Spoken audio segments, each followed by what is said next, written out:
Out of all the things that I do most weeks, I want to show you 5 of them that you might also love here in Southeast Tennessee. And one of them involves drones flying over a high school football field. When I first experienced that one, I was totally in awe. So stick with me here. If you're picturing a move somewhere smaller and quietly wondering whether you'd be trading away the fun things in your life right now for it, I'm going to walk you through a few local experiences from a regular old week, not just the highlight reel. Just 5 things that happen to make the cut so that you can judge it against your own week instead of mine.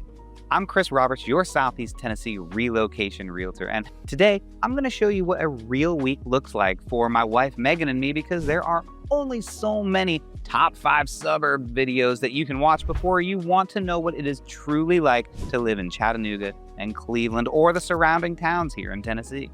By the end of this, you'll have something better than the vibe of living here. You'll have some real information to decide if this is enough action for you or if you'd feel like you were missing out on something. And this is just 5 things out of plenty more. Okay, let's start with an ordinary morning, because that's where this whole question gets answered first. Not at the big event, but rather the simple parts. Most mornings start with a coffee, and if you're a fan of Harry Potter combined with fantastical coffee concoctions, Ruddle's Bread and Book downtown Cleveland is where you'll likely end up most often. It's right there on Inman Street, it's walkable from a huge chunk of downtown, and it kind of doubles as an informal hub for whatever's happening in town that week. It's located right where Farmers on First takes place every Sunday as well, and Megan and I recently brought a puzzle game down to start off a fun Saturday. And then closer up to Paul Huff Parkway is Simply Brew, which is another spot that I like to frequent. They have this horchata latte that I totally love, and lots of great breakfasty items to get your morning started with the right food.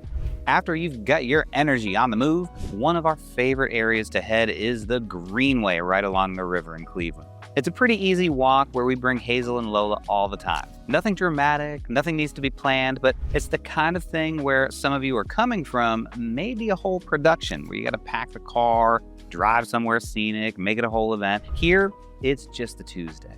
And here's something that nobody really explains about small city life until you're actually living it. The good stuff doesn't just disappear when you move somewhere smaller, it just stops being an ordeal.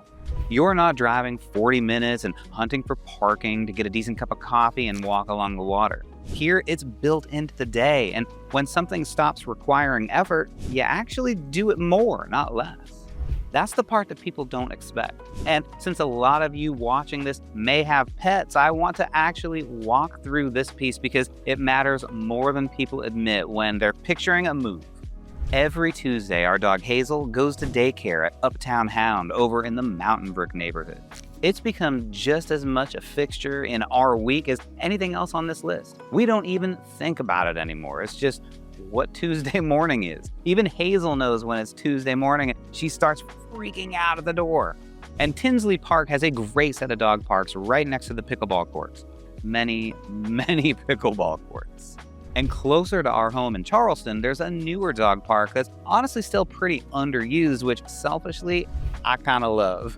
And now beyond the fun stuff, we've got veterinarians that we actually trust that are close by, like New Hope Pet Vet and Creekside, and a great boarding option too at Paws and Claws, literally right down the road from me. I bring this up because it's easy to picture your own life in a new place and forget to picture your pet's life too. This isn't a place that your pet just tolerates while you build a new life around it. It's a place that they genuinely get to live well too. They get space to run, people who know them, and a routine of their own.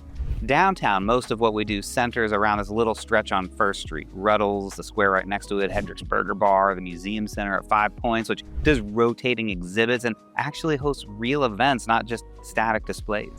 They'll do Oktoberfest, USO-style concerts, and there's a group here called the Undertakers, which is just a bunch of local professionals who decided to start bringing live music to town, and they'll put on shows right there at the museum. It's genuinely one of my favorite things about downtown Cleveland because none of it feels imported. It's just people here deciding to make something happen. And when we want something that's a little bit more low-key, maybe a little bit more goofy, it's bowling at Leisure Time in Cleveland. And if we want something that's newer, all those bells and whistles, Chattanooga's got Spare Time, though Leisure Time is where I got my first ball drilled in the center that got me excited about bowling. Now, none of this is special occasion stuff. That's really the point that I want you to walk away from with this section. A midweek concert at a museum, Friday night bowling with friends. When I say that there's stuff to do here, that's what it actually looks like on the ground. Not as a tourism pitch in a brochure, but as an ordinary week that just happens to have some texture in it.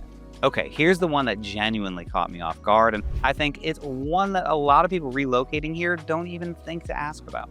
Because unless you've got kids transferring into a new school, playing football, why would you? Megan's dad is an assistant basketball coach and teacher at Walker Valley High School, so we go to games. Basketball, sure. But the first time that I went to a Walker Valley football game, I was not ready for what I walked into. The stands were packed, and I mean genuinely packed. Way more people than I ever expected to see at a high school anything. There were students running the entire video broadcast like it was a real production on ESPN. The cameras, the booth, the whole setup, and there were even drones flying overhead getting shots of the field during the game. And the band, I want to be clear and not just being generous here because it's a nice thing to say, the band was genuinely spectacular. They win awards regularly. They travel overseas to perform, and it's not just a small town doing its best, it's a serious program and it plays like one. And just a reminder, I am a musician myself and I did graduate from Berklee College of Music, so I like to think that I know great musicians when I see them, and these kids are just that. It's not just football, it's not just Walker Valley. Megan went to see a performance of The Little Mermaid at a school down in Ringgold, Georgia. She was at the Chattanooga Theater Center a couple of weekends ago for Frozen. Lee University puts on a holiday performance with their band every year that's genuinely one of the better things to go to, period. Not just good for a small city, it's actually really good. And also right here in Cleveland, Good Soil Theater is doing community productions that show you community theater is alive and well here in Southeast Tennessee. All right, here's the piece that's easy to miss from the outside looking in. Culture here doesn't only exist because of a touring Broadway show that happened to come through one time. A lot of what's genuinely good is homegrown. A high school band, a community theater group, a university performance. And homegrown doesn't mean lesser. It means it's yours. It's close. It happens all year long, not just when something's passing through on tour. You're not settling for a local version of a real thing. In a lot of cases, this is the real thing. Now, I'm not going to sit here and tell you that Cleveland has absolutely everything because it doesn't. And pretending otherwise just wouldn't be honest, and you know by now, that's not how I operate. When Megan and I want a certain kind of night out, we drive into Chattanooga, and it's usually about the food. Little Coyote was just put into the Michelin Guide for the American South. Calliope, Easy Bistro, Aretha Frankenstein's. Chattanooga's food scene has genuinely leveled up over the last several years. Cleveland's got a couple of solid options, and it's always getting better, but it's not at that level yet. Beyond food, you've got an IMAX theater. The Tivoli is about to reopen here in 2026. The aquarium, bigger concerts right on the waterfront, and Chattanooga's actually in the planning stages for a brand new amphitheater downtown that'll hold somewhere around 12,000 people. And if we want something even bigger than what Chattanooga's got, a major touring act or a specific arena show, Knoxville, Atlanta, Nashville, they're all close enough to make a night out of it or even just a day trip. And here's the honest version of this trade-off because I think it gets oversimplified online. You're not actually choosing between a quiet, small city life and access to everything else. You're getting both. The ordinary week, the coffee, the walk, the game under the lights, it all happens to be right here, very close, without much effort. And the occasional bigger night out happens about an hour and a half away whenever you actually want it, not because it's your only option and not because you're desperate for it. That's a very different feeling than living somewhere and having neither. Now, I know what some of you are thinking, and I'd be thinking it too. A football game and a coffee shop at a bowling alley, is that really enough for every week, for years? For me, it totally is enough because it's varied, it's close, and none of it requires planning your evening around traffic or a parking garage or whether you can find a sitter in time to make an 8 o'clock reservation across town. The energy is real. It's just distributed differently than what some of you might be used to. You're not actually getting fewer good nights out here. In our experience, you get more of them because the barrier to having one just quietly disappeared. What you are giving up, and I want to be straight with you about this, is spontaneity at 11 at night for something ultra specific, a particular late night restaurant, a particular scene, something that only a bigger city has on tap at that exact hour. If that's genuinely rare for you anyways, you probably won't miss much. But if that's a real regular part of your current life, if that's actually where a lot of your joy lives right now, then that's worth sitting with before you make a move like this, not after. So is this the life that you actually want right here? For us, most weeks, yes. Coffee at Ruddles or Simply Brew, the Greenway, Hazel at Daycare, a game under the lights at Walker Valley, a show at the museum, or a community theater production even. And every so often, a night in Chattanooga for something that we genuinely can't get here in Cleveland yet. If you're trying to picture what your actual week could look like here, not just that highlight reel, the real one, that's exactly the kind of thing that I help people work through every single day. My free relocation guide is going to be linked below, and if you want to talk through what your week could actually look like, my number is going to be right here on the screen in front of you.